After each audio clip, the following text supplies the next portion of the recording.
Shalom. Hari ini juga kita renungkan Injil Yohanes pasal 3, teksnya 22-36. Paragraf yang pertama ayat 22-26.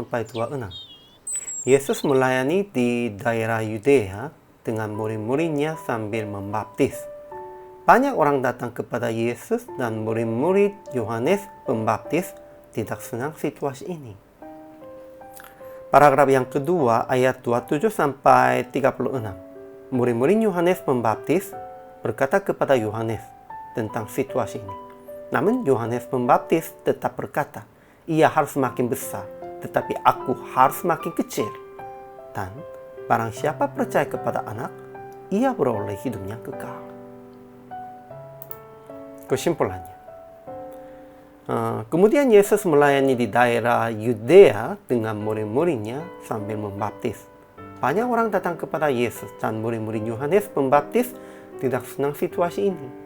Mereka berkata kepada Yohanes tentang situasi ini. Semua orang pergi kepadanya. Namun Yohanes Pembaptis tetap berkata, ia harus makin besar, tetapi aku harus makin kecil. Yohanes tahu bahwa Yesus datang dari atas dan di atas semuanya. Ialah anak Allah, dan barang siapa percaya kepada anak, ia beroleh hidup yang kekal. Jika kita tidak taat kepadanya, murka Allah tetap ada di atasnya. Ajaran tentang Yesus dan Allah. Pertama, Yesus melayani di daerah Yudea dengan murid-muridnya sambil membaptis. Kedua, siapa yang diutus Allah? Itu Yesus ya. Dialah yang menyampaikan firman Allah. Karena Allah mengaruniakan Roh-Nya dengan tidak terbatas. Ketiga, Bapa mengasihi anak dan telah menyerahkan segala sesuatu kepadanya. Yesus sudah dapat segala sesuatunya dari Allah, Bapanya. Ajaran bagi kita. Pertama, banyak orang datang kepada Yesus dan murid-murid Yohanes Pembaptis tidak senang situasi ini. Orang-orangnya begitu. Pasti ada iri hati. Kedua, yang empunya mempelai perempuan ialah mempelai laki-laki. Tetapi sahabat mempelai laki-laki yang berdiri dekat dia dan yang mendengarkannya sangat bersuka mendengar suara mempelai laki-laki itu. Itulah sukacitaku. Dan sekarang sukacitaku itu penuh. Itu perkataan dari Yohanes Pembaptis. Kita juga harus bersukacitanya tentang berita ini. Yesus Kristus ditinggikan. Yesus Kristus dimuliakan. Itu harus jadi bersukacita kepada kita juga.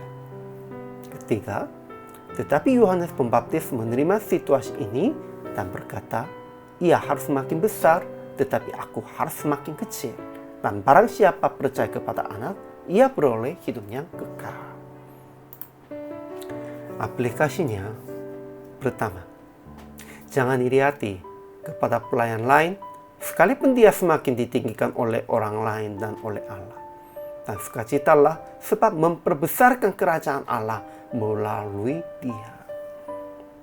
Janganlah melawan pelayan lain, hamba Tuhan lain. Memang jemaatnya lebih memperkembangkan dan sebenarnya tempat ibadah pun sudah bangun baru yang bagus begitu. Janganlah iri hati tentang itu. Hanya memuji Tuhan, sukacita bersama-sama. Kedua, hanya meninggikan nama Yesus. Jangan mencari kemegahan diri dari pelayanan atau dari hasil yang baik di dalam kehidupan. Hanya meninggikan nama Yesus, hanya memegahkan nama Yesus. Inilah hamba Tuhan. Ketiga, jelaskan akan beroleh hidup yang kekal kepada semua orang percaya dan taat kepada anak Allah. PR praktek hari ini, usaha untuk mengutamakan nama Yesus, bukan untuk kesuksesan sendiri, dan mengucapkan selamat dengan hati sesungguhnya kepada sesama yang sudah berhasil baik di dalam pelayanan dan kehidupan. Ya, karena hanya nama Yesus Kristus harus ditinggikan. Dan semua pelayanan, semua hamba Tuhan yang sudah bersukses berhasil itu hanya itu memuliakan nama Tuhan. Sehingga kita harus bersukacita bersama. Hari ini juga, saudara-saudara, selama melayani, Tuhan memberkati.